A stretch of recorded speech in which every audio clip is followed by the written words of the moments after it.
বৃষ্টি হলে জল এসে পড়ে ঘরে, রোদের আলো ঝলমল করে ঘরের ভাঙা চাল ভেদ করে। কোনো রকমের ত্রিপল দিয়ে মাথার উপর আচ্ছাদন টেনে বসবাস ঘরে। অপরের জমিতে ক্ষেত মজুরি করে যা আয় হয় তা দিয়ে কোনো রকমে চলে সংসার। অভাবের জন্য ছোটবেলায় নিজের পড়াশোনাটাও হয়নি, তবু তিনিই সকলকে বোঝান শিক্ষার গুরুত্ব। বাংলার হারিয়ে যেতে বসা প্রাচীন লোকসংস্কৃতি ভাদু গান, টুসু গানের সুরে সাক্ষরতার প্রচারের কথা তুলে ধরেন তিনি। পূর্ব বর্ধমান জেলার সাক্ষরতা আন্দোলনের অন্যতম মুখ। নিজের হাজারো প্রতিবন্ধকতা সরিয়ে স্কুল ছুট আটকাতে পাড়ায় পাড়ায় গ্রামে গ্রামে গান গেয়ে প্রচার করেন তিনি কালিদাসী কোরা। পূর্ব বর্ধমান জেলার বর্ধমান সদর 2 ব্লকের বোরশুলের বামনপুকুর এলাকার বাসিন্দা। 1 বছরের প্রতীক্ষার অবসান, দেবী আসছেন মর্তলোকে। ইতিমধ্যেই বিভিন্ন জায়গায় শুরু হয়ে গিয়েছে তার প্রস্তুতি। পুজো উৎসব, তাতে মাতোয়ারা হবেন গোটা বাংলার মানুষজন। কিন্তু এই আবহের মধ্যেই এমন কিছু জীবন্ত দুর্গা রয়েছেন যারা প্রতিনিয়ত লড়াই করে চলেছেন সংসারের জন্য, সমাজের জন্য। নিজের অভাব অনটন নানান রকম প্রতিবন্ধকতাকে পাশে সরিয়ে রেখে তারা সমাজের জন্য কাজ করে চলেছেন নিরন্তর। সেই জীবন্ত দুর্গার খোঁজে মণ্ডল এন্টারপ্রাইজ। মণ্ডল এন্টারপ্রাইজের উদ্যোগেই শুরু হয়েছে গাঁয়ের দুর্গা। এই বিশেষ পর্বে আমরা এমন কিছু মহিলার জীবনযাত্রা, তাদের লড়াই তুলে ধরবো আপনাদের সামনে, যারা জীবন্ত দুর্গা হয়ে কাজ করছে প্রতিনিয়ত। তেমনই এক জীবন্ত দুর্গা পূর্ব বর্ধমান সদর 2 ব্লকের বোরশুলের কালিদাসী কোরা। চলুন আপনাদেরকে নিয়ে যাই কালিদাসী কোরার বাড়িতে। আমরা সবাই জোট বেঁধেছি পড়তে যাব একসাথে, আমরা সবাই জোট বেঁধেছি পড়তে যাব একসাথে, লেখাপড়া শিখে আর দেশের মহান বাঁচাবো।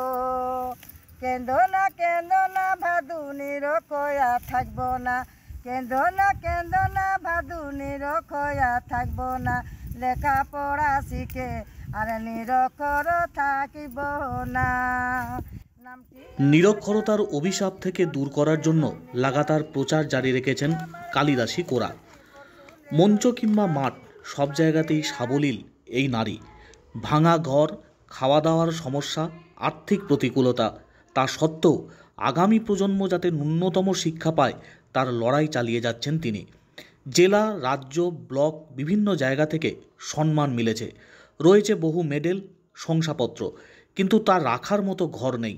যে ঘরে তিনি বসবাস করেন যে কোনো সময় বিপদ ঘটতে পারে, তবু জেলা জুড়ে সাক্ষরতার কাজ চালান তিনি।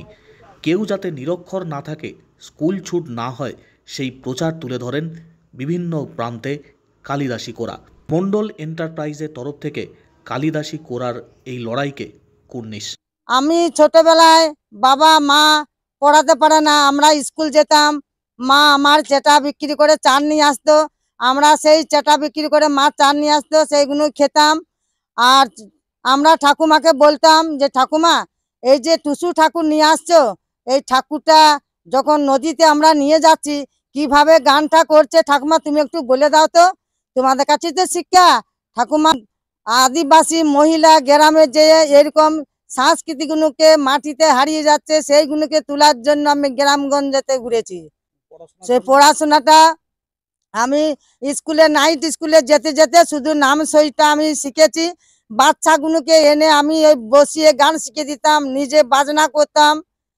আর ছোট ছোট বাচ্চাগুলো খিচুড়ির স্কুল আসতো, বলতাম যে ঘড়ি কেন উড়োতে যাবি, সামনে খিচুড়ির স্কুল আছে, সবাই স্কুলে চলে যাবি। নিজেদের পরিবেশটা, ইঁদুর খুঁড়তে যাবি, ইঁদুর গর্তে সাপ ঢুকে আছে, কোনোদিন যেন যাবি না।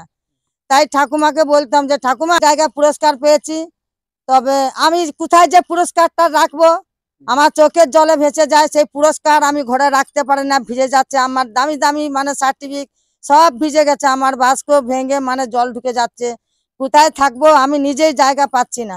অনেকবার আমি ঘরের জন্য গেছি, কোনোদিন আমি একটু ঘরও পেলাম না। অনেকবার তিরপলের জন্য গেছি, এখন তিরপল নেই, এখন পরে আমি তিরপল দেবো, খবর দেবো। হ্যাঁ, সাক্ষরতা বিভিন্ন জায়গায় সাক্ষরতা গান করেছি, আমি এই গানকে তুলে রেখেছি। সাক্ষরতার স্কুলে চল বাদু চল পড়তে যাব, সাক্ষরতার স্কুলে লেখাপড়া শিখে আর লেখাপড়া শিখে আর নিরক্ষর থাকিব না। নানান প্রতিবন্ধকতা সত্ত্বেও কালিদাসী কোরার এই লড়াইকে কুর্নিশ জানাচ্ছে মণ্ডল এন্টারপ্রাইজ। আগামী দিনে তার এই লড়াই উৎসাহ যোগাবে গোটা সমাজকে। নিরক্ষরতার অভিশাপ থেকে দূর করে সাক্ষরতার আলো জ্বলুক গোটা জেলা জুড়ে। বিভিন্ন প্রান্তের মানুষজন তারাও এগিয়ে আসুন কালিদাসী করার এই লড়াইয়ের সঙ্গে সামিল হতে, সেই আহ্বান মণ্ডল এন্টারপ্রাইজের। কিছু জীবন্ত যারা আছে যে এই সময়ের জন্য যারা সংঘর্ষ করে বাঁচার চেষ্টা করছে, আজ তাদের জন্য আমাদের একটা ছোট্ট প্রচেষ্টা আমরা যেটা করলাম বা এখানে এসেছি আমরা বড়শুলে কালিদাসী করার এখানে আমরা এসেছি। তো ওনাকে আমরা একটা সংবর্ধনা করে একটা খুব খুশিও হয়েছি। মণ্ডল এন্টারপ্রাইজের তরফ থেকে আমরা চেষ্টা করছি নেক্সট আরও যদি আমরা কিছু সামনে করতে পারি ওনার জন্য আমরা একটা ভালো শুভকামনা করি। আর ওনার দিকে বিশেষ করে একটা অনুরোধ, যেন প্রশাসন একটু যদি নজরদারি করে তো আমাদের তরফ থেকে আমরা খুব খুশি হব। খুবই শোচনীয় অবস্থা, যেটা একটা মানুষের এইভাবে জীবনযাত্রা করা খুব কঠিন, বাস্তব জায়গার মধ্যে কাটাচ্ছে, খুব পরিস্থিতি খারাপের মধ্যে। না, আমার তো খুবই ভালো লাগলো বা আমি খুব মন থেকে খুবই খুশি। আমরা সবাই জোট বেঁধেছি পড়তে যাব একসাথে, লেখাপড়া শিখে আর দেশের মহান বাঁচাবো।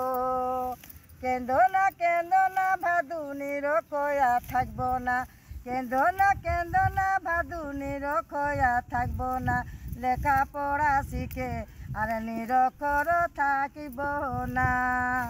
নামটি আমার কালিদাসী বড়শুলের নিবাসী, নামটি আমার কালিদাসী বড়শুলের নিবাসী। মাঠে আছি আর মঞ্চে আছি, আর চল ভাদু চল পড়তে যাব চল। আমরা সবাই জোট বেঁধেছি পড়তে যাব একসাথে, আমরা সবাই জোট বেঁধেছি পড়তে যাব একসাথে, লেখাপড়া শিখে আর দেশের মহান বাঁচাবো।